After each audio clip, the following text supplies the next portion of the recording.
اے بھیا وہ پرانا بیان جس میں سیدنا عمر رضی اللہ عنہ تورات پڑھ رہے تھے، حضور اقدس صلی اللہ علیہ وسلم کیوں غصے ہوئے، اس کے پیچھے کیا حکمت تھی، یہ کئی جگہ ریکارڈنگ میں آیا ہوا ہوگا، آپ سن لیجیے۔ اگر آپ کو نہیں ملا تو اس کا خلاصہ یہ ہے کہ اسلام کے ابتدائی دور میں کچھ احکامات تھے اور اسلام کے انتہائی دور میں وہ بدلے۔ حضرت رسالت پناہ صلی اللہ علیہ وسلم ایک بات کہتے تھے، اس پہ عمل کرتے تھے، پھر 5 7 10 سال بعد اللہ نے کہا اس کو چھوڑ دیجئے، اس پہ عمل کر دیجئے۔ احادیث میں ناسخ اور منسوخ کنسلیشن بہت زیادہ ہے، بہت زیادہ ہے۔ اس لیے کسی آدمی کے لیے جائز نہیں ہے کہ وہ حدیث کی کتاب کھولے اور حدیث پہ عمل شروع کر دے۔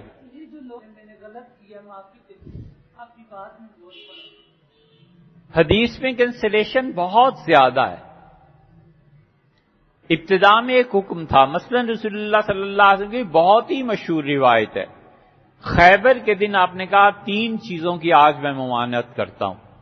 گدے کا گوشت حرام ہے، صحابہ رضی اللہ عنہ کہتے ہیں پکی ہوئی ہانڈیاں ہم نے لے جا کر جنگل میں پھوڑ دی، الٹا دی، اس سے پہلے گدے کا گوشت جائز تھا۔ حضور اقدس صلی اللہ علیہ وسلم نے فرمایا کہ میں نے تمہیں منع کیا تھا نا کہ قبروں کو دیکھنے مت جاؤ، نہیتکم، میں نے تمہیں منع کیا تھا، الآن اب میں اجازت دیتا ہوں، فزوروہا، ان قبرستانوں میں جایا کرو، فإنہا تذکرکم بالآخرہ، اس سے تمہیں آخرت یاد آئے گی۔ ایک اور چیز بھی تھی، اس کے متعلق بھی حضور صلی اللہ علیہ وسلم پہلے میں نے منع کیا تھا، اب میں تمہیں اجازت دیتا ہوں۔ یہ 7 مرتبہ نہانے کی روایت ابھی آپ کے سامنے آ گئی۔ حضرت رسالت پناہ صلی اللہ علیہ وسلم کی وجہ سے یہ امت کو سہولت دی گئی کہ تم جہاں بھی نماز پڑھو گے ہو جائے گی۔ ان سے پہلی امتوں میں یہ ضروری تھا کہ عبادت گاہوں میں آئے۔ ان میں ایک چیز یہ تھی کہ آپ نے کہا لا تکتبوا عنی، خبردار جو تم میں سے کسی نے میری حدیث لکھی، میرے جملوں کو مت لکھنا۔ فرمایا خبردار جو میری باتیں تم نے لکھی، منع تھا۔ اور آپ نے کہا جس نے میری کوئی بات لکھی ہے مٹا دو، اس لیے کہ صحابہ کرام رضی اللہ عنہم آہستہ آہستہ جوک در جوک مسلمان ہو رہے تھے، اور قرآن بھی نازل ہو رہا تھا، تو قرآن کی آیت لکھتے، ساتھ رسول اللہ صلی اللہ علیہ وسلم کا جملہ لکھتے تھے، پتہ ہی نہ چلتا قرآن کون سا ہے اور حدیث کون سی، اختلاف پڑ جاتا، لڑائیاں شروع ہو جاتی، منع فرما دیا۔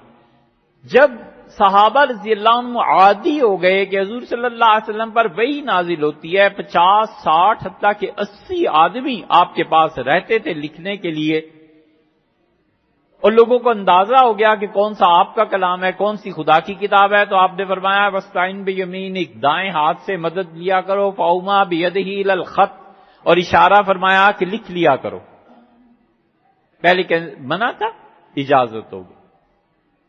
سیدنا عمر رضی اللہ عنہ تورات پڑھ رہے تھے، شدید غصہ۔ آپ نے فرمایا عمر تم میری زندگی میں ایسے ہو رہا ہے، منع کر دیا۔ اور آپ نے فرمایا خدا کی قسم جس پہ یہ نازل ہوئی ہے نا، اگر وہ بھی اس وقت زندہ ہوتے تو میرے پیچھے چلے بغیر ان کا بھی کوئی چارہ نہیں۔ یہ سب چیزیں ہوئی ہیں، لیکن پھر رسول اللہ صلی اللہ علیہ وسلم نے اپنی اس بات کو منسوخ فرما دیا۔ کنز الاموال میں آپ کو روایات مل جائیں گی، سیدنا عمر رضی اللہ عنہ جاتے تھے، یہودی جو ہر ہفتے تورات کا درس دیا کرتے تھے، سیدنا عمر رضی اللہ عنہ سنتے تھے، آتے تھے اور رسول اللہ صلی اللہ علیہ وسلم سے بیان کرتے تھے کہ اللہ کے رسول یہ روایت ہے، یہ روایت ہے، یہ روایت ہے، اور نبی کریم صلی اللہ علیہ وسلم انہیں بتاتے تھے کہ کیا سچ ہے کیا جھوٹ۔ امام طحاوی رحمۃ اللہ علیہ روایت لائے ہیں، صحابہ کرام رضی اللہ عنہ کہتے ہیں حضور اقدس صلی اللہ علیہ وسلم رات رات بھر بیٹھ کے ہمیں سمجھاتے تھے کہ یہودیوں کی روایات کیا ہیں، قرآن کیا کہتا ہے۔ ایک جگہ آتا ہے ہمارے ساتھ کھڑے رہتے تھے، ہمارے گھر آتے تھے، دروازے پہ کھڑے رہتے تھے، ایک صحابی رضی اللہ عنہ مجھ سے باتیں کرتے رہتے تھے، سمجھاتے رہتے تھے حتیٰ کہ فجر ہو جاتی۔ یہ سب چیزیں آئی ہیں، یہ ہے وہ حدیث، اور اس کے بعد یہ حدیث جو منسوخ ہوئی ہے وہ ہے۔ یہ ریکارڈنگ میں پوری چیز ہے، اب معلوم نہیں کہاں ہوگی۔